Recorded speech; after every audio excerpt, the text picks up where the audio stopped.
with. Okay. Hi, everyone. Welcome to the Kidlit Distancing Social. I'm Laura Backus, publisher of the Children's Book Insider newsletter. And welcome. Welcome to all of you who are new with us for the first time tonight, and welcome to our regulars. If you are brand new, a couple things I'd like to tell you about real quick. If you want to get on our list to find out about everything we do, our upcoming social guests, as well as other fun events that we do, you could go to writeforkids.org/ultimate-cheat sheet and get on our list that way to get notified. And also you will get a free ebook called the Ultimate Children's Writing Cheat Sheet. This is our 30th year in business, and we have compiled all of our best tips for getting started writing for kids into this ebook, and it is yours for free. So be sure to go grab that. If you are new to us and are interested in subscribing to our newsletter, Children's Book Insider, we have a special offer for our socialites, $5 a month. You go to writeforkids.org/CBI. It comes to your inbox every month. It's about 20 pages long, market information on how to write for kids, interviews with authors, editors, agents, all kinds of good stuff. We also have an exclusive interview every month with either an editor or agent, and they give us an above the slush pile code for our subscribers. Use that code when you submit, and your manuscript jumps over the slush pile and gets read faster. So that's really awesome. And you get access to our CBI Clubhouse membership site with all sorts of goodies. So that's that offer there. Okay, one thing we do every week is we celebrate our members' successes. So I have 3 great celebrations this week. Natasha Wing was interviewed by Marissa Mayer on her and her twin daughters on the Happy Writer podcast about her Night Before series, which is a great series of picture books. So the link there to the interview is at the bottom of your slide, and those are a few of Natasha's books. They're awesome, and I know she's got a couple more coming out this spring and summer, so you can go check that out. Marsha Ralston's first book, Justin and Benja's Adventures in Dignity Village, was published by Christian Faith Publishing. So congrats, Marsha, on that. And Carolyn Wilker of Ontario, Canada, published Sophie and the Giant Boy with Angel Hope Publishing in November of 2020. So congratulations on that, Carolyn. We love to see these wonderful successes. So I want to hear your good news. Email me with anything good that you want to celebrate, anything at all from any part of your writing journey, and send it to mail@writeforkids.org and put celebrate in the subject line, and we will feature you on a future Kidlit Distancing Social. Okay, I usually round up 1 or 2 links of interest for you every week, and this one is really cool from Nathan Bransford's blog. Weave themes into the plot description for your query. So he does a series of posts where he critiques query letters. Nathan is a former literary agent. He's now a full-time writer, but he also has this great blog, and he does freelance editing. And in his query critique from February 4th, he talked about how when you write the plot description in your query letter, you often want to throw in what the themes are. Telling an editor or an agent that it's a book about gaining self-confidence doesn't really tell them a whole lot. So he talks about how to work that into your plot description. So you can go to his blog, nathanbransford.com/blog, that blog, and go to the February 4th entry, and you will find a great article. Okay, before I introduce our wonderful guest tonight, I want to give just a brief disclaimer here. The information on this webcast is for general information purposes only. Nothing in this webcast should be taken as legal advice for any individual case or situation. This information is not intended to create, and the receipt or listening does not constitute an attorney-client relationship. Okay. Now, I would like to welcome Mary Flower. Mary Flower, who's someone we've known here at CBI for decades now, is a lawyer who's worked in the publishing industry in various capacities for more than 30 years. The last 25 of which have been spent working with children's book writers and illustrators, helping them negotiate and understand their publishing agreements. On the publisher side, she has served as the contracts director at Scholastic and is currently the contracts manager for Grove Atlantic. She says that one advantage of having worked for small publishers is that she's been able to get a good overview of the publishing industry, so that is something we will definitely talk about tonight. She's very active in SCBWI and as a speaker and legal advisor, and is co-author of the SCBWI Sample Children's Book Contract. You can reach her at her email here, and when we send out the replay of this video, we will have her email and a couple other contact links for her under that video. So Mary, welcome. I hope you can hear me. Yes, I can hear you. You can Yay. hear me. Yay. Wait, I can hear you, so all is good. We got that all figured out. Well, welcome to the social. I'm very excited that you're here tonight. And let's jump right in, because I know we're going to have a lot of questions, and I want to remind our viewers, please put your questions for Mary in the Q&A box so that I can keep them straight and go through them more easily. Oh, Roseanne Frank in the chat box says, nice to see you finally, and thank you for all your help. So must have been someone you helped. So she's saying thank you. I think Deborah may be here too. Great, great. So let's talk first a little bit about copyright. This is a question I get all the time from writers, especially if they're kind of new. Do they have to copyright their work before they send it to a publisher? Can you kind of just give us a real brief overview of sort of how copyright works and what we need to do to protect ourselves? Oh, okay. Well, copyright exists from the minute you put pen to paper as a legal entity. So it's maybe wise when you submit something to put a little copyright notice on the first page of whatever it is, but there's no need to register it with the Copyright Office or anything as an unpublished work, because it's already protected by law. And that doesn't feel very solid to most writers, but really is, the purpose of registering it is only if you needed to go to court, right? It gives you right, extra. Exactly. The only because the United States, and in fact, the United States is almost, well, as far as I know, it's the only country in the world that requires books to be actually physically registered. And they could, when the copyright law was updated in it went into effect in 1976, and they had to conform with what's called the Copyright Convention that's worldwide. So there were a lot of things that the US required that couldn't be carried over. But of course, the government needs funds or something like that. And so they have this registration thing that you're supposed to do. But really, it only is if you have to go to court with some, and not every issue, but something that comes up fairly soon after publication. So it doesn't give you, but the book has to carry a proper copyright notice. That's what it needs to do. Right. And the publisher will do that on your behalf if you are publishing traditionally, correct?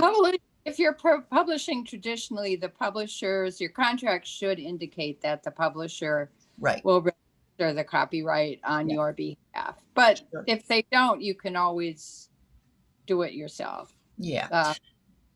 Now, what is actually copyrightable? People often say to me, I submitted a manuscript to a publisher and then they published something a year later that had the same idea, and they think that it was stolen from them. So You No, can't plots really aren't copyrightable, titles aren't copyrightable. What's really copyrightable is how you embody the story. Right. But a general plot line, storyline, whatever you can't copyright that. Mhm. I mean, Correct. you got to have ideas have to be out there in the marketplace, and as we all have all seen, the books go through phases. I mean, sometimes you'll find that half a dozen books within a space of a year that are all on the same topic. Right. So, Right. so it's just, Yeah. so I don't, I know it's something people worry about, but I'm not sure there's a lot to really worry about. Mhm. Okay, that's great. And let's talk briefly about public domain. The Great Gatsby just went into public domain. Yes, it did, and a lot of other stuff as well. But Gatsby's the biggest thing because everybody is jumping on the revisionist Yes. whatever Great Gatsby. um, so the copyright under the current copyright law, copyright endures for the life of the author plus 70 years, which is an awfully long time. Yes. Too long, in my opinion, because I think it keeps stuff from being really usable for a long time. And also, if people want to use your work 70 years from now, how are they going to find, anybody if they want to reprint it or anything like that? It's just still in copyright, and you can't get permission from anybody to do anything because the grandchildren are all dead. But but it's 70 years plus from the date of your death. It endures. So then stuff goes in the public domain. But we had all this interim stuff from the old copyright law. So when you're dealing with books published before 1976, it's it's now, I think, just 70. I'm not quite sure how it was. Gatsby was published in 1925. So in 2021, it went into the public domain. So it's basically a period of 90 years, something like that, the law got extended to kind of cover the gap between what the old law said and what the new law says. So you roughly figured every year, anything that's published before whatever year it is will be in the public domain in something, whatever is next year. It'll be books published in 1926. And right. Okay, and so then once it's in public domain, a writer can take that story and do whatever they want with it. They can do anything they please. They can, do Great Gatsby with zombies. I mean, it's just, well, I was just thinking Jane Austen with zombies. So why not Great Gatsby with zombies? That's going to happen. We will see that. We know that's going to happen. It's so, right. So they could really do any kind of reimagining, whatever sort of fan fiction is up for grabs. I mean, it's just, whatever anybody wants to do. Yeah. So. All right. Well, we'll wait and see what comes out of that. So now we have a lot of people who watch this who are self-publishing, and they want to hire an illustrator to work on their book. And I know it's important that an author and an illustrator have an agreement between them that protects both of them. Are there some key points that they really need to make sure that they hit on? Is this something where the author really should hire a consultant like you to write up an agreement for them? The whole self-publishing thing for picture books, and the relationship between authors and illustrators is complex, and it's fraught with whatever kind of anything, because I get people who come to me wanting to hire an illustrator for a book they're publishing, and it's difficult to come to some kind of agreement, unless, even if you're friends with the illustrator, because illustrators now want to keep rights, and the best way to deal with illustrations for a self-published book obviously is to get it done as a work for hire, so that you as the author own the whole package, the illustrations as well as that. And in the beginning, I think when self-publishing first was around, that was easier to do, but now illustrators want a cut of the action, and they may want to have a share of the proceeds that the author gets for the book, because after all, the illustrations can be a big selling point for a book. Sure. Or not, for that matter. But and it's just, I don't see a lot of this myself in terms of being really familiar with what goes on with self-publishing.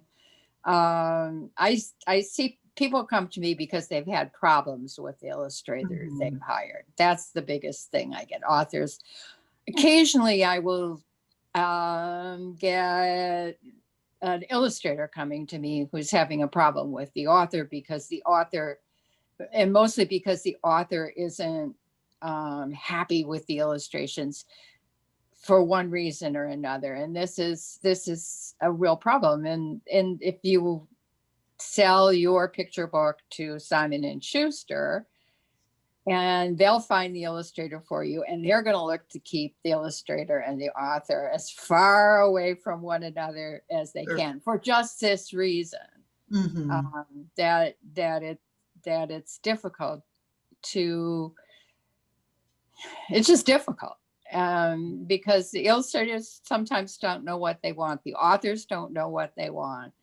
And, they've got an idea in their head, but nothing they see is quite right. And the illustrator thinks that really this would work better. The author doesn't want to hear about it. And and there's really no kind of agreement that's going to keep this from happening, because contract's just a piece of paper. Sure. So it doesn't actually prevent it from happening. It sort of lays out what you can do if it does happen. So, but can you put in an agreement that the illustrator will do X number of revisions, and after that, the author will pay them more money if they want more? Well, I think that makes a lot of sense to do something like that, because this is a problem I get. That and the problem often is that the author who's hiring the illustrator doesn't have that much money to pay what an illustrator would normally get with a regular kind of publisher, because all of this comes out of the author's pocket. As part of, so, and that I find, and especially if authors are asking for a lot of revisions to the artwork. So yes, definitely putting something in an agreement that says that if the illustrator is asked for, if you go back and the illustrator has to revise more than twice, then I think you've got to be willing to pay a fee.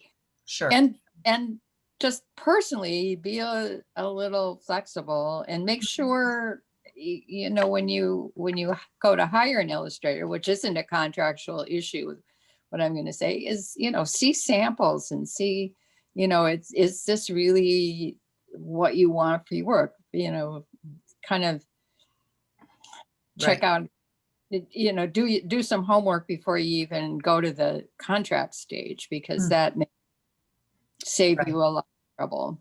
Sure. Let's have one. I'm going to ask you one more question, then I want to get to the questions because we got a lot of great questions in the Q&A here. And I'm reminding our people listening, if you have a question, please put it in the Q&A, not the chat box, because I won't find it in the chat. You've worked with a lot of small presses, and you have a couple good tips for people if they are submitting to a small press or maybe get an offer from a small press, kind of to how to sort of suss out if this is a good business to get involved with. Yeah, well, one of the people in your audience has had a lot of trouble with the small publisher, so it there are some warning signs out there often, but sometimes you just don't know. But I would go certainly before I would accept an offer from a publisher is check them out online, see Mhm. what there is, find out, because way too many of these companies are by people who say, hey, wouldn't it be fun to run a publishing company and publish children's books? How hard can it be? Well, it's, and they have no experience. They have no clue what they're doing. They Mhm. have, and they're undercapitalized probably too. So, um, do a little homework before you take an offer. And if it looks fishy, it probably is. Mhm. And but you can't always tell. Right. So my advice to people, if they're submitting and they have a small publisher that's not been around for very long, which seems increasingly to be the case, is to just give them one book. Okay. So you're contracting for one So book, wait, you don't necessarily get an option on your next one. right, and Mhm. see how that goes, and whether everything works out okay before you Right. start down the line with lots and lots of books. And that's usually my basic advice Right. is it's Right. the real startup. And none of these publishers pay anything. I mean, almost none of them pay in advance of any kind. And if they do, it's, $500 or something like that. And the money is all, you get royalties from day one, and the royalty rates sometimes, but not always, are better than you would otherwise get. But these because they're often undercapitalized, they don't have money that they can't afford financially to put Right. money out in advances. It's much better for them to be paying out money when they're getting money in. Sure, sure. So you're getting and for those who don't understand, with a larger publisher, when you get an advance, that's against your future royalties.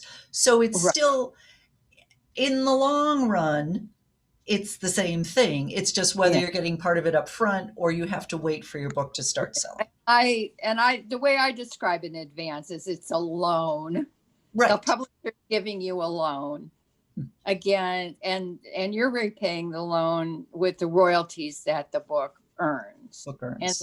in the hope that eventually, once in the hope that the loan will get paid back, and then whatever comes in after that is Mhm. just, Right. Right. that's your bonus money Yeah. or whatever Yeah. you want to call it. But that loan, advance. Yeah. Exactly. And that depends on the publisher advances and a lot.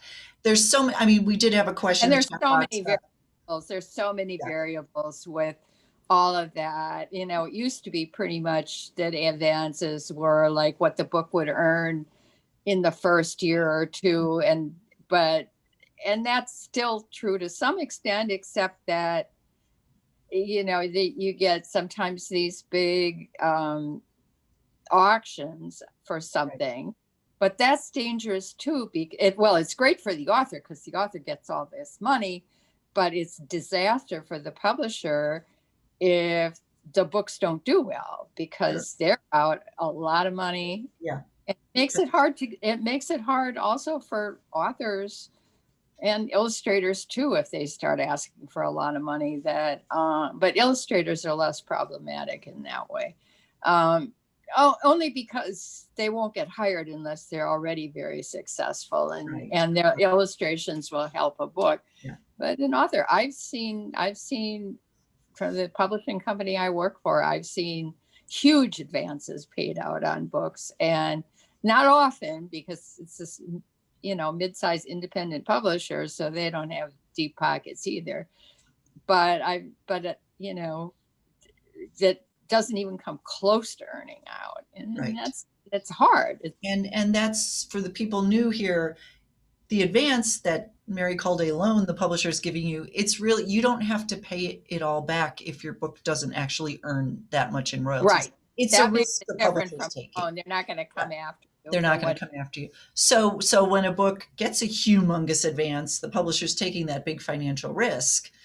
And if it doesn't actually earn that back in royalties, then the publisher's not going to want your next book for sure.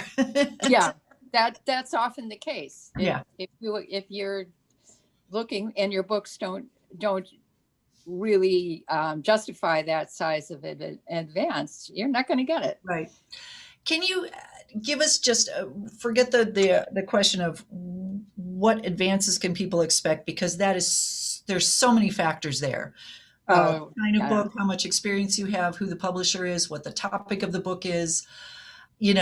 If it's a niche topic or a big commercial topic, I mean, there's just so many variables. But as far as the royalties, are you seeing sort of a standard royalty with the publishers? Yeah, well, the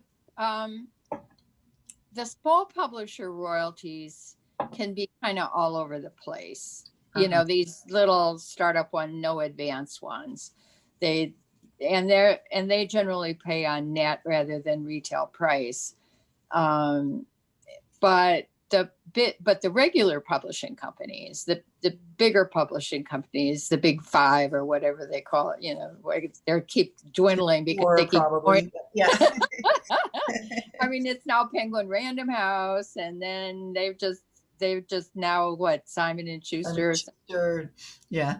And so the big ones keep getting bigger, but in any event, those royalties are all standard. Mm-hmm. And for children's books, they're usually they start at 10%. For like if a YA novel or something, it's 10, and then it goes to 12.5. And then if you're a picture book writer, with that, then that royalty gets divided between the author and the illustrator. So it would be 5% and 5%, and they escalate. But the royalties in standard publishing agreements are standard throughout the industry. Right. So by escalating after a certain amount of sales, then your royalty rate gets bumped up to 12.5% from 10%. Right. Yeah. Okay. And the escalation points are higher in children. And that the point at which the royalty escalates has bigger, you need like 25,000 copies usually in children's books. Adult books are different, but we're not talking about adult books for growth. So, well, it's interesting. When I worked way back, like in the late 80s, in subsidiary rights, and we were doing contracts, the escalations would go up to 15% with a lot of authors. I don't think they do that in anymore. Children's books, I never see 15%. Yeah. And these were famous authors who could get 15, but I don't. Yeah. Well, the most famous author in my stable of regular clients is Uri Shulevitz, and he doesn't get 15%. So that's too bad. He should. He should have. Well, we won't go into that, but at least he's nominated for a Golden Kite. That's good. Yes, illustrated YA, or not YA, middle grade something. I prefer Chance, his new book. That's somewhere between. Well, it's not quite a graphic novel, but it's. but it's very good, and it's autobiographical story of his childhood, leaving Uh-huh. Poland when he was a small boy, and what happened during Mhm. the Holocaust, where Wow. he mostly in Turkmenistan. It's really good. That's great. I haven't read it yet, but we see people in the chat box saying they really loved it. So, Yeah, seeing stuff coming up saying that they've yeah. read. Yes, it's a wonderful book. Okay. That's great. Well, let me get to some questions here in the chat box. When an author and publisher terminate their contract, is the publisher still obligated to pay royalties under the terms of the original agreement? So, you know, sometimes a book is only licensed for a certain period of time, or the publisher just it goes out of print because they're not selling anymore. Well, yeah, the to the extent that when a book goes out of print, there's still money coming in for a while after the termination, which, there may be still some copies being sold or a subsidiary rights license that's still in effect. And yes, the author, Mhm. under normal circumstances, would get paid whatever money was owing that had accrued under that agreement, whether or not it's still in effect. But once it's terminated, chances of there being any more income, because the publisher has no right to sell anything anymore. Right. So it would So only be if they had licensed the book, say, to foreign publishers and there was still some money coming in from that, or right, right. yeah, or Mhm. had a few copies still in the warehouse, and they usually have the right to sell off any remaining stock. So Mhm. there might be something, but it's not likely to be that much or for Right. very long. Yeah, but they are obligated to pay you. But they are obligated to pay it. Yes. Okay. Uh, Talitha asks, I have a question about non-compete agreements with agents. In your opinion, how often are those actually enforceable, especially if the non-compete period is longer than 6 months?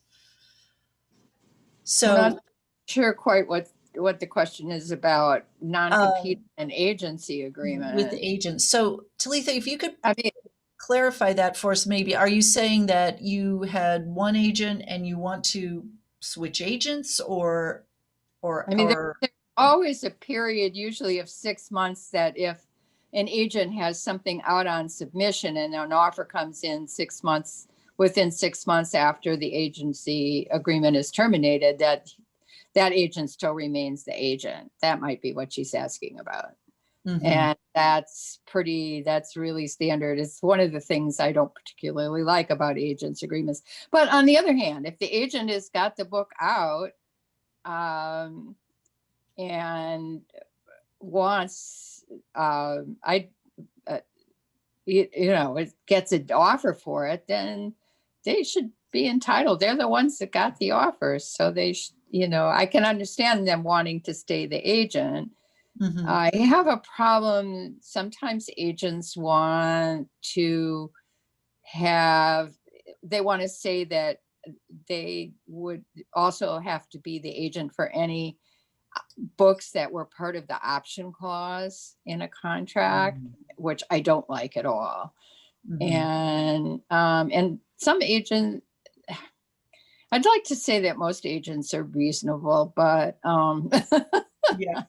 Yeah. there are some really good ones out there, and there's some really fair ones, but there are also a number who are more difficult. And we'll just leave it at that. Okay. Well, just real briefly, if you are represented by an agent, you should obviously have a contract with that agent Yes. that specifies your business relationship. It's going to say what the agent's commission is on the books they sell on your behalf, and they get that commission as long as that book's in print, right? They get that commission forever until the copyright Until the expires. copyright. I Until mean, copyright. really, because even if the publisher terminates the agreement for a book, the Okay. agent still considers that book theirs in terms of any income. So if, 10 years down the line, a publisher wants to reprint the book, that agent is still the agent for the book. Right. Despite the, even though it's been out of print and rights reverted from the first publisher, the agent is still the agent. So you usually got to come to some kind of arrangement with the agent. And the good agents will say, fine, and they'll just let it go and they're not going to worry about it. But some, they want to, and even if you have a new agent, the new agent is going to say, well, we've got to deal with the old agent. And so, so a lot of it is, I think getting in the Kidlit community, people talk a lot about the wonderful agents that they've worked with, etc. It's pretty easy to go on message boards like Kidlit 411 and find out information about sort of the working relationship authors have with agents, and I think that's always a good thing to check on too. Yeah, I recommend finding because in a sense, the agent author agent illustrator relationship is like a marriage. You really have to have a good working relationship with the agent and be able to communicate with them and back and forth. And the good agents are like that, but I hear a lot about, it doesn't happen. And especially if books, and if a book isn't making money, it's more difficult to get the agent to respond to anything. So, well, yeah. So again, that's another good reason to hire someone like Mary to look over the contract for you, so you can get all these things covered. We got a lot of questions, so I want to try to bounce through as many as we can here. So here's one I'm hoping you can answer. I know this is a big question, so maybe we could try to answer it, just touch on it. Melva asks, what are the top gotchas in a contract? Now, a publisher's not trying to gotcha, but what are the...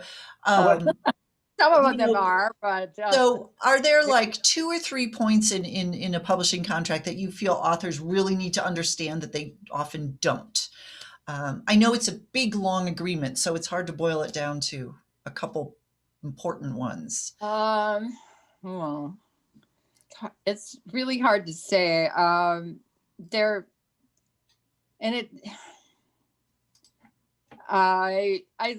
look closely at option agreements, because sometimes the publisher wants to have an ongoing option. If they don't take up the next book, that they still have an option on something after that.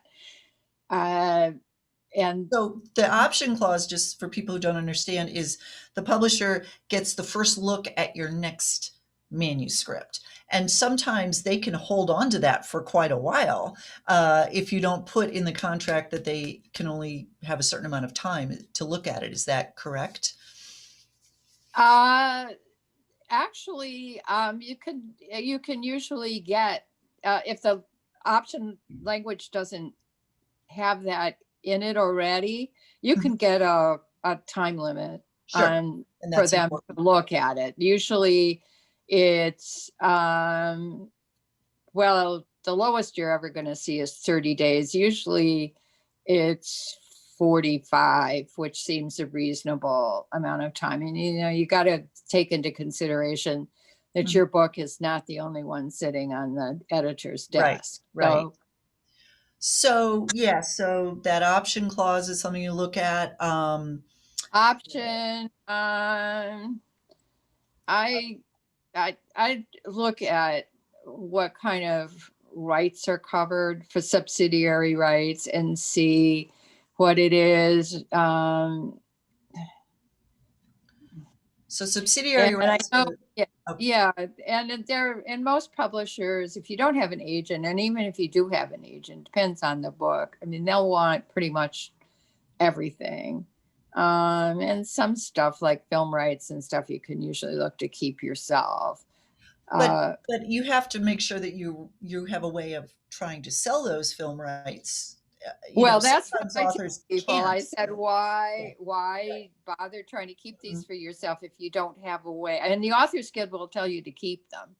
Yes. But if you don't have a way of selling subsidiary rights or anything, if they're just going to sit there, the publisher can do that better for you, or your agent can Mhm. do it Sure. better. Yeah. One thing if you have an agent, because the agent has contacts, should have contacts Right. for And that's selling. one good reason to have an agent. Yeah. Um, but Is it important that authors really pay attention to like delivery dates and that kind of thing and make sure that they can actually make those deadlines? yeah, I'm never overly concerned about delivery dates, because unless um, this is a book, and usually you'll know that when the agreement gets accepted, that the publisher is looking to get this book out for, a certain season or Mhm. something. And and certainly holiday themed books and stuff have times they need to be out. So artwork deadlines, text deadlines can be important, but a lot of times if it's um, something else, you've got uh, the delivery date is a suggestion about when they want it. But if you're not going to be able to deliver it when it's supposed to be delivered, talk to your editor. I mean, it is communication, Sure. you know, eh, somewhat less so, but not a lot less so than your relationship with your agent. The author editor relationship is also a fit. Yes. And Yes. so you really, if you're good, if it communication is always the best thing. If you can't make a deadline, or if there's a Right. problem, or Then absolutely. you Yeah. know Yeah. We did have a question here about talking about contracts. What's the use of maintaining merchandise rights when you are the author? Most merchandise has art on it, and the author doesn't have the rights to the art. So, is that something to really remember if you are the author negotiating your own contract? If some of the rights might involve illustrations, you can't sell those. yeah, exactly. Right. It's Okay. something that authors need to be very aware of, Right. that, Right. that the when it comes to merchandise particularly, and that's everything from note cards to fabric to stuffed animals to whatever, what's going to be on that stuff are Mhm. the author's illustrations. Right. And I mean the illustrators, the illustrations, and the author um doesn't has to recognize that the illustrator is an equal partner in all of this, and maybe in some senses more than an equal, Mhm. Mhm. because of depending on the nature of what's being produced. And the illustrator has rights in the illustrations, and will want certain, approval of product Right. and stuff like that too. So it really is going to involve both Both both parts. parties. Yeah. Yeah. So Um, let me I'm scanning. There's a lot of good questions here. I'm just going to read this one. Laura Hale says, I have somewhere between 100 and 200 stories, plays, songs, activities written for children that were part of a children's public radio show 10 years ago. My agreement with the producer at the time was that I could retain rights over each of the pieces, but that I could not market them in the structure of the previous show. I think what and she says, will publishers be afraid of this? I think what she's asking is, can I turn some of these things into maybe books? will it matter to the publisher that they first appeared as a radio show? Do you find that's like people say, I'm going to put something out on my blog, but then I'm going to try to sell it as a picture book. Have you found publishers? Well, it's one thing if it's your personal blog and you're turning it into a book, but if this was done for a radio show that wasn't something that was wholly your, you were writing it and other people were performing, and you were writing it at the direction of the producers of the show, so to speak. It could be a problem. I mean, I wouldn't want to do it without making sure it was all right that I could do so, and have a paper trail in case you can't find the person or whatever. Paper trail. Yeah. If writing that you own the rights to these pieces. Exactly. Yeah. Because I don't ever think it's a good idea to just assume everything is fine with something like that, because sometimes it will be, sometimes it won't. But you did this as a work product, so to speak, and often the person who hired you to do the work, would think of it as work for hire, not something you owned.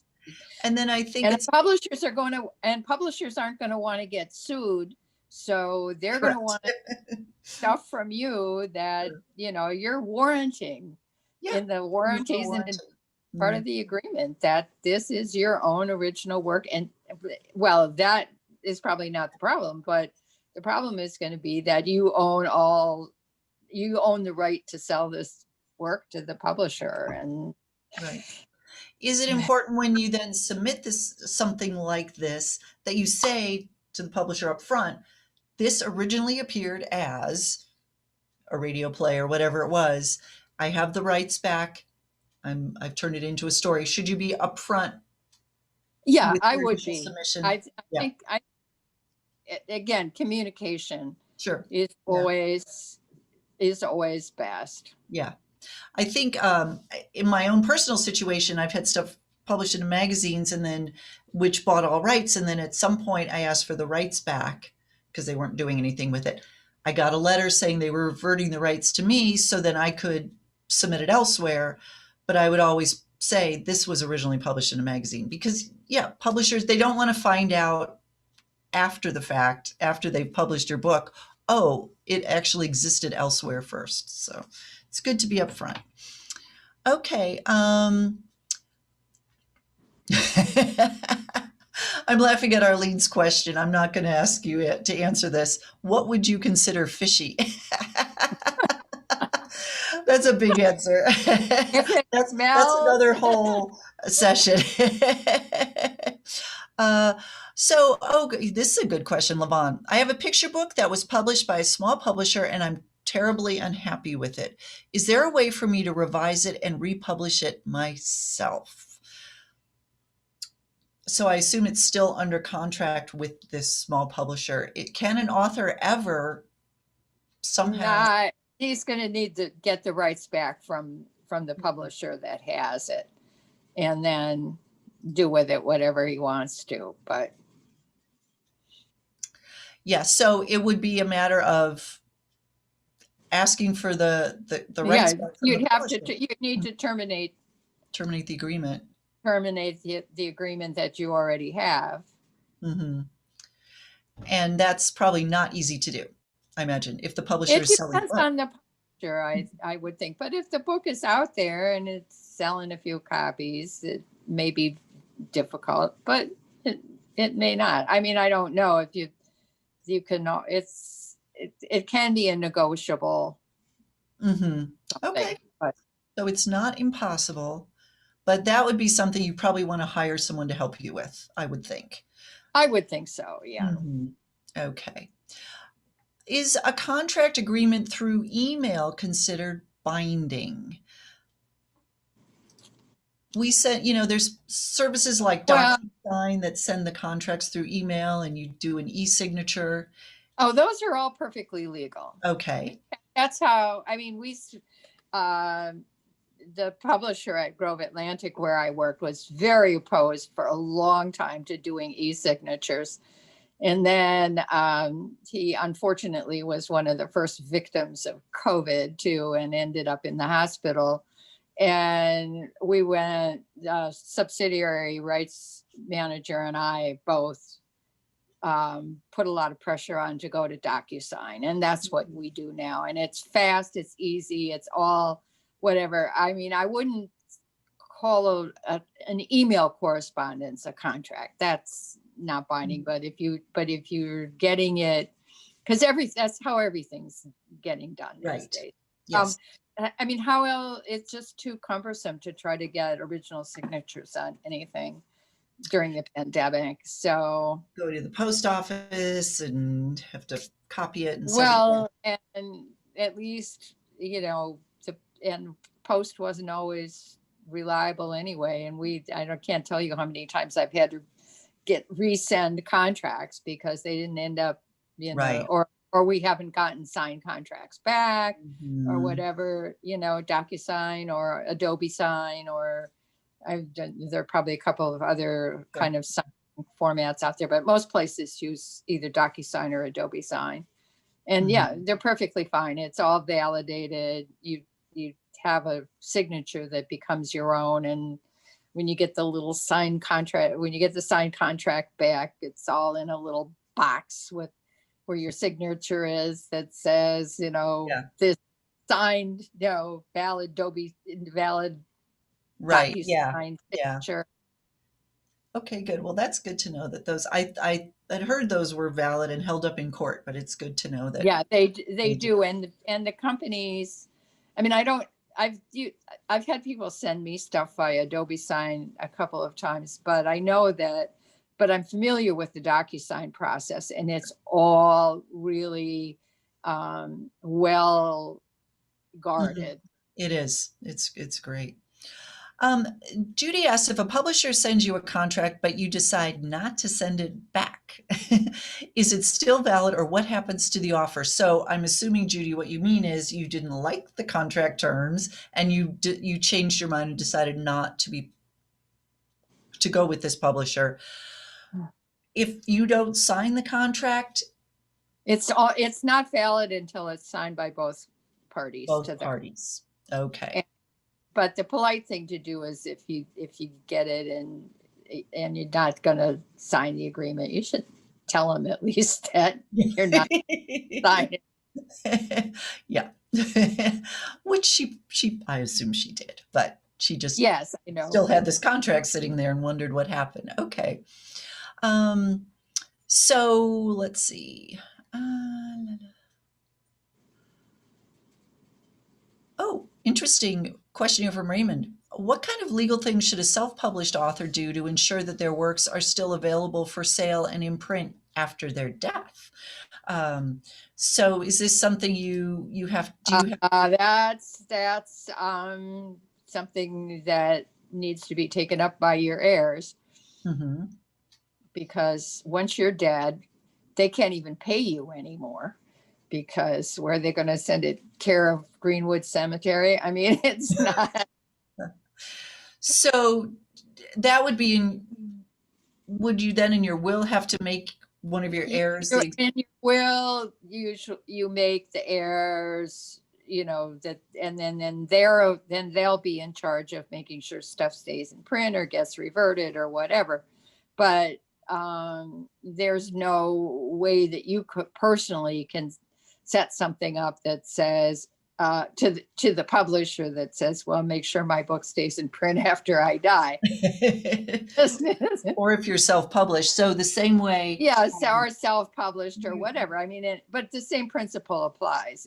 If you're self-published, and it's not your decision to make as to whether the book stays in print. It's really your heirs' decision. Right. So whoever's in charge of your literary. And I don't know anything about the last wills, trusts, and future interest thing I had was in law school. So you're there. Okay. Someone asked, there was a good question here, and I'm scrolling through and the average commission that agents get on their these days, is it 15% or 15%. 10? It's the standard commission, and then if there's a sub agent involved, it gets to be something else, and that'll be spelled out in the agency agreement. So, Mhm. but the basic agent take is 15%, and Right, right. Okay. This is a good question. Picture book publishing contracts for authors tie the publication date to the delivery of illustrations. Is there any way for an author to insist that the publisher not do that? Otherwise, the publisher could have the rights to the author's text indefinitely and wait years to publish the story until an acceptable illustrator is found. And actually, this happens a lot. I know several it happens authors. a lot. Yeah. And I don't know of any way that you can tie it to stuff. Um, but I would, if they don't have an illustrator that's appropriate for the book within, I don't know, 2 years at the most, because it happens a lot that it takes a while to find an illustrator. But I will also say that often when editors accept a book, they already have an idea of an illustrator for the book. Yes. So, and sometimes they want, a specific illustrator who's very popular, and they may have to wait 2 years before that illustrator has a slot that they can put the book into. Right. And I have a client who's, I don't know how he's actually getting all the illustrations done, because he's very much in demand, and it's, but he's working, on books that he's not going to start the illustrations for another 2 years. So, And that is just part of being a picture book author. Sometimes you have to wait because the perfect illustrator could make or break your book. And if the editor really absolutely. this illustrator is the best and we have to wait a year to get into their rotation of work, sometimes that is the best thing for your book. And it's frustrating, but It's hard. It's hard yeah, to wait. You it got the is very hard to contract, wait. I get it. you want it out in Yeah, the world. But when it comes to illustrators, and the thing is that a bad illustrator can sink a good book too. absolutely. Because Absolutely. I've seen that happen. Yeah. Yeah, And absolutely. Um, if you're self-publishing, how do you protect yourself giving your manuscript? Let's see. Oh, so if you're self-publishing, is in that sense, you do want to, should you register the copyright of your work? And especially if you're working with one of those companies that's helping you design your book, put it into an ebook, etc. Should you formally register your copyright if you're self-publishing? um, yeah, I mean, you'll probably have to, because I don't think that the company is going to do the registration for you. Normally, So, yeah. so And it's you're, not that big a deal to register your own oh copyright, is it? no, it's very easy. And the Copyright Office website is occasionally frustrating, Mhm. but it's pretty straightforward, and you can, right now the Copyright Office isn't accepting physical copies for registration. They're shut down just like all the rest of the Like world. everybody else, yeah. Everybody else. I haven't done any copyright registrations for Grove in a year at this point. Wow. I hate thinking what it's going to be like when I get Yeah. back to the office, but it's um, but it's easy. It's easy to register the book yourself for copyright, and it costs something around $50. So Yeah. And if you just go to the Library of Congress website, don't they have a section where they kind of walk you through what you yep, need to do? they do. Okay. They do what you need to know about copyright, and Yeah. they'll, but also when you go to actually register the book, you'll get walked through the whole Right. process. Right. Okay. Cool. Angela says, should we be concerned about missed payments? For example, the partial payment due upon signing a contract, or is this just the way publishing does business? Well, first of all, there is pandemic publishing and there's normal publishing. So I know a lot of stuff is backlogged, but if there is a missed payment that is contractually due from the publisher, Well, if it's I would send invoice or something to mhm, the editor, or a reminder to the editor that you haven't received payment for this. This happens all the time, uh, right, for any various reasons, and things. These days, though, publishers really like to be able to do automated payments because it's so much.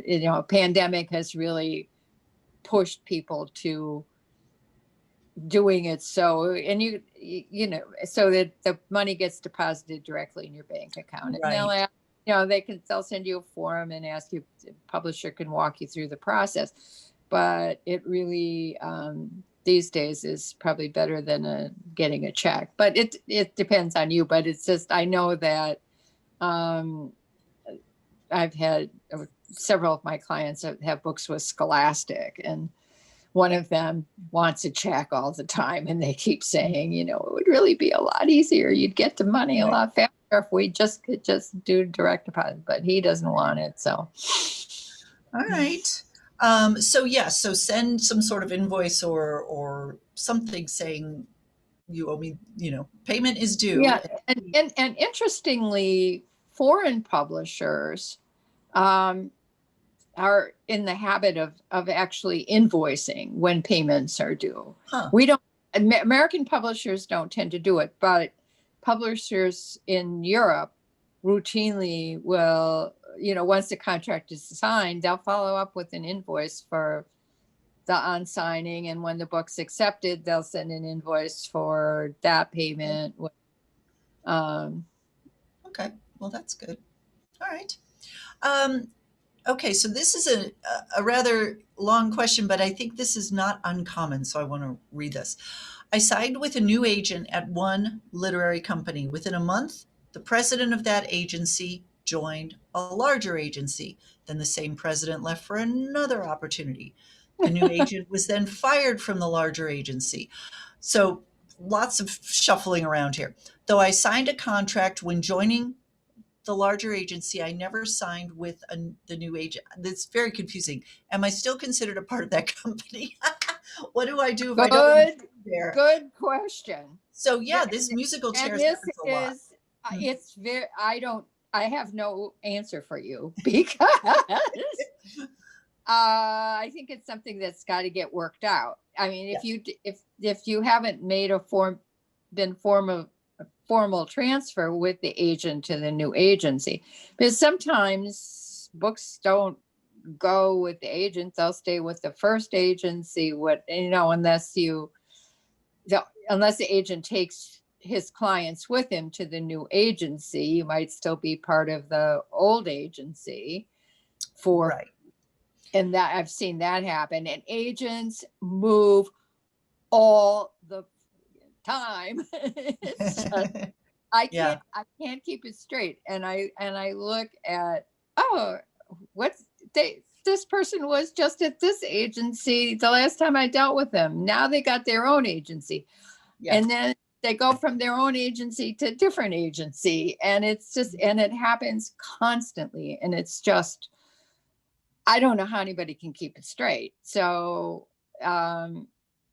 it's just, you're gonna have to just kind of Yeah. get in And there. I imagine if you signed with, say, an agent or an agency, and then that agency technically no longer exists because they've been bought out or joined or blah blah blah blah, and they haven't actually sold any of your books yet, and you decide you don't want to be part of this new configuration, could you approach them and say, I would like to terminate my agreement with you?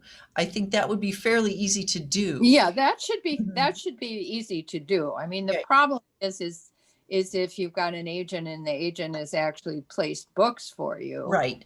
or Then, the yeah, agent, and then the question is, in a sense, I mean, the agent is working for the agency. I think some agencies, though, and it may be increasingly the case, where it's a bigger agency for administrative purposes, but each agent is pretty individual within the mhm, agency, so that they, um, I don't know, they have some kind of deal with the bigger agency, but it's easier to deal with that situation because the agent is your agent and right, not part of, you're not automatically also part of the agency as right. well. So the agent moves to another agency, it's relatively easy to move from when, but the other agencies, if you have agent is at, say, William Morris, we'll get big fancy here, um, William Morris or one of the big agencies, and the agent then moves to a different agency.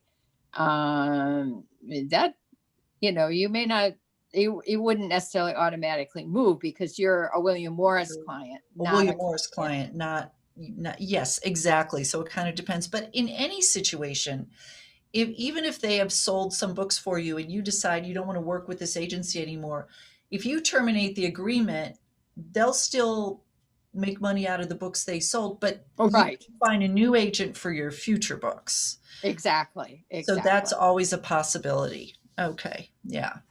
And I know a lot of authors who have done that, or they've started writing a different kind of book and their Right. And agent just some, doesn't. and rare occasions, you'll find authors that have two different agents for different genre books. Sure. Yeah. Or adult and children's or Exactly. yeah. Especially adult and children can Mhm. often be separate agents. So, Yeah. completely, yeah, separate agents, separate agencies. Yeah. So, I'm just a couple more here. I've kept you a little later. I won't okay, keep you much that's longer. okay.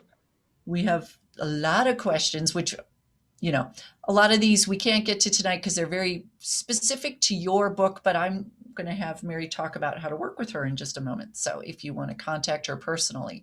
Um, we've had several questions kind of about what are royalties paid on net or gross, or on this, on the retail price versus the net price, and also, do you have any, if a publisher's books are distributed by a distributor, there's a different royalty rate, or if they're sold to bookstores, do you have any control over that as the author? No. Okay. That's the short and sweet answer. If the publisher pays on net receipts, there's nothing you can do about it. No. So, and a lot of certain kinds of publishers do that routinely. That's what it is. But the answer is no. You can't change the Mhm. basis, or Right. you have control over it. And it's going to be their standard agreement, whatever And the. there's standard agreement and standard royalties, and Mhm. there's not a lot of, I mean, even if you're Jimmy Patterson writing books, I mean, there's only so far you can go with Right, royalties. right. Yeah. Okay. We had a great question here. If I use the name of a famous person a few times in my book, like Muhammad Ali, do I have to get the rights to use his name? Do you need permission to use the name of No, a person? you don't. Not for public figures. Hmm. And there are lots of people who write books where um, a famous person is uh, a minor character, or even sometimes a major character. But you see this a lot with historical novels. Not that Richard III is going to come back from the grave and say, "I, you need my permission to use my name." but it just, it's very frequently. But if you're going to, it becomes trickier if you're going to like write a book about your friend and thinly disguise this person, then you could be in trouble. It, pub but the difference is whether this person is a public figure or not. And does that apply to people who are still alive as well? Public figures? Public figure is, yeah, you can, So yes, if it's you're live, still alive. dead, whatever, doesn't matter. Yeah, right. If you're a public Now, figure. if you were to take a well-known public figure who's alive today and make them into this really evil axe murderer in your book, could you be sued for libel in that Yeah, sense? you might actually run into problems if you try doing something like that. And in fact, this being able to use real people in books applies only to people who are alive. I mean, the question of whether you can do it or not, it applies to people who are alive. So, Muhammad Ali is, but there are plenty of other people that, Yeah. but I wouldn't take somebody who's in the public eye in any way, whatever, and turn them into something that's not part of what their real life persona is. Your real Not persona a is, good right. idea. Not a good Yeah. idea. No. And someone else asked, what about, can your character in your book be reading another book that actually exists, like Harry Potter? Can Oh, you? yeah. Yeah. Not a problem. Not Yeah, a you problem. can mention the problem. The only thing is there, you wouldn't be able to quote from it without getting permission to use the quote. But Right. there's no problem. Then it happened. People are always reading books in books. So Yeah. Let's talk real briefly about quotes. Is there a certain amount of words you can quote without getting permission from the source? well, a brief quote, a couple of sentences or so are probably fine. Poetry, you better get permission no matter how much you use. Songs, you better get permission no matter how much of a song you use. Just because a couple of lines, they aren't, Right. 40 pages long. But if you're quoting something from a book, a paragraph or two, but after that, Yeah. you should get permission. And sometimes the publisher will say, oh, fine, no fee, but other times, and of course, to use photographs or artwork or anything, Sure. needs permission. So the author would contact the publisher of the piece. exactly. And all the well, I'd like to say all the publishers, but the regular publishers, the mid and bigger size publishers, all their websites all have a place where you can apply for permission to use material from one of their books. Okay. What about a contract for a short story or article in a magazine? Those are fairly straightforward, and they're usually, in fact, I think they're always work for hire agreements. Has that been your experience? Well,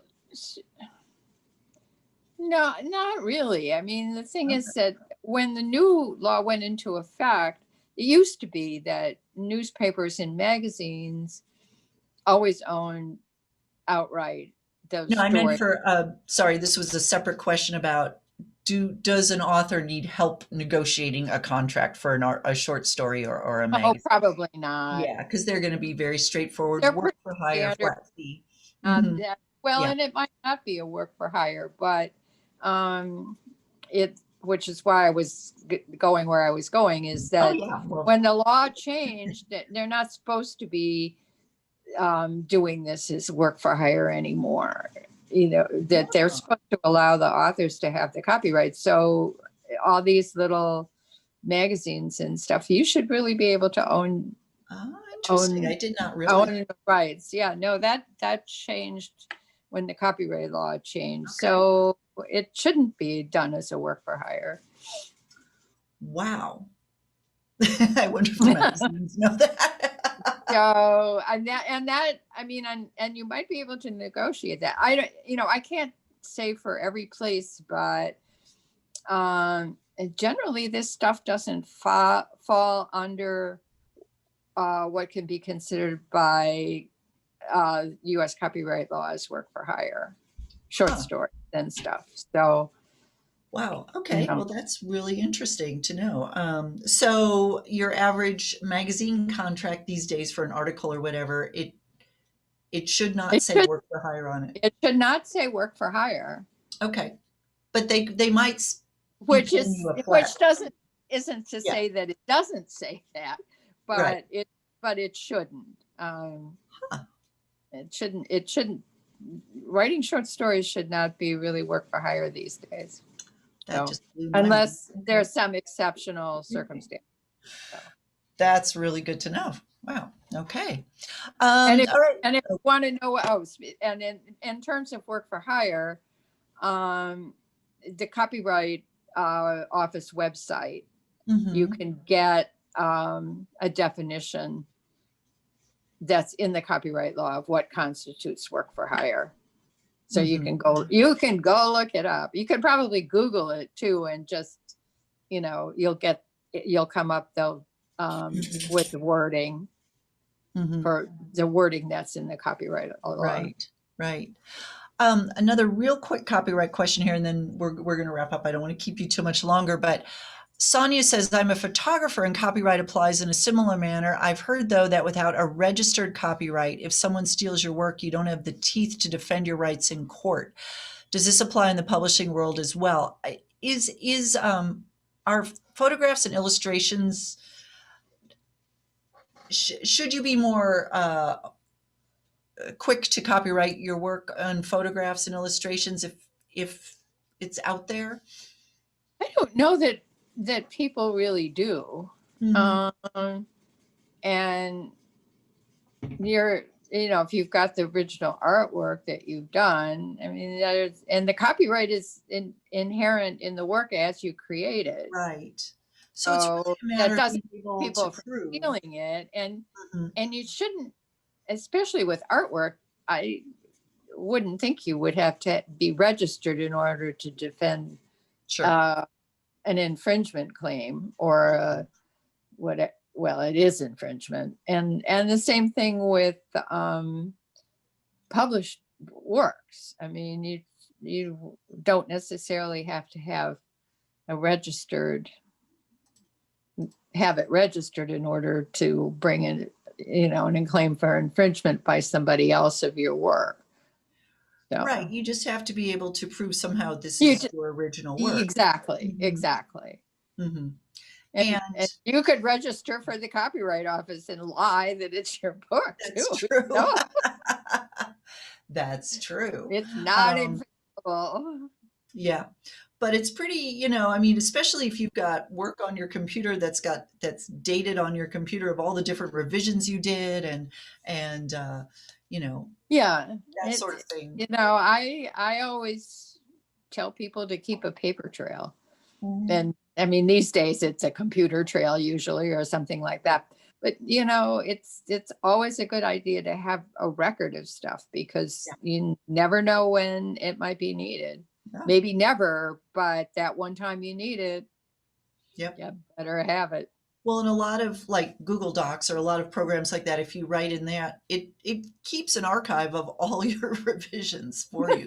So you've got a trail right there.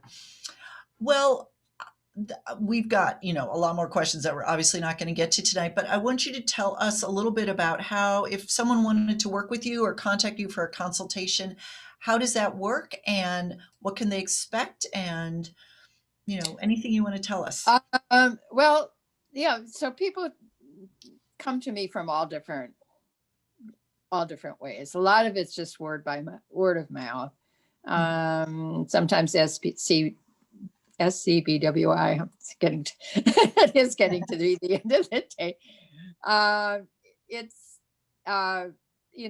they come from everywhere, and I've just gotten a contract and so said I should touch base with you. And I'll normally say, yes, I'm happy to look at your agreement and just send it along when you have it. And then when they get it, they send it to me. And I have to say that I am very busy. Mm. So don't expect that when this lands on my virtual desk, that I have nothing else to do but to look at it the minute it's in Sure. the email. So I try to, I say,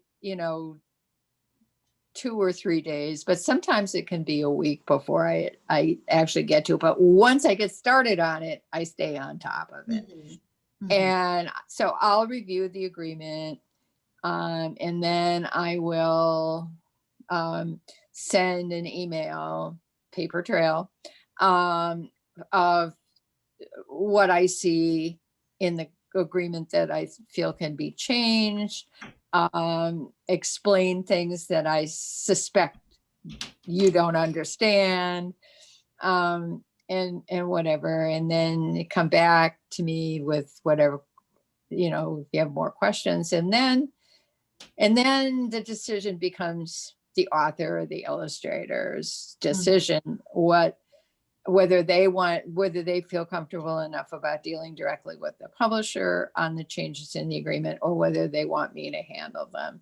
Mm-hmm. And then I'll take it. And for my, the clients I work with all the time, and I have probably about a dozen of those, I handle all the negotiating as well. But with other people, it really depends on how comfortable they feel about dealing directly with the publisher. So, and also, if someone wanted you to create contract for them, if they are a self-published author and they're working with an illustrator, would you do that kind of thing? I kind of stay away from actually creating contracts.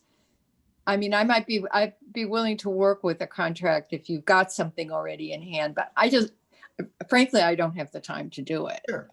Not that I can't or wouldn't, but it's really that, and I have to say, it becomes it's a time consuming process to create a contract that will work. So, But if there are places online you could go and get boilerplate contracts. If they got something like that, adjusted well, it to what they then thought I would work. work with what Yes. he already has, and Okay. doctor the language a little bit. But Mhm. I personally don't have boilerplates to Right. supply to anybody, Okay. for them to use for this stuff. So if they have something that they want to adjust to fit, and they find something online that they think might work, then I can do it. But it's time consuming. Mhm. And the way I work is I charge an hourly Okay. fee. Mhm. And of course, the more time I have to spend on this stuff, the more expensive it's going to be for you. And I know for a lot of self-publishing authors, that's a real issue. So, Mhm. Mhm. Great. Is there anywhere people can go to find out what your hourly rate is, or would you rather have them email you? I'd rather deal with that, because it does change. Okay. Over time, it changes. So, Mhm. Sure. and I have So- different rates for some. Yeah, well, and depending what you're doing, sure, the rates might be different. So again, there's Yeah. Mary's email up on the screen. And I'm sorry, there were a lot of questions we couldn't get to because we just have a time. We can't go on all night, unfortunately, but a lot of you had very specific questions about your work. And so it might be something that is better to get an hour of Mary's time. So you can ask her about that.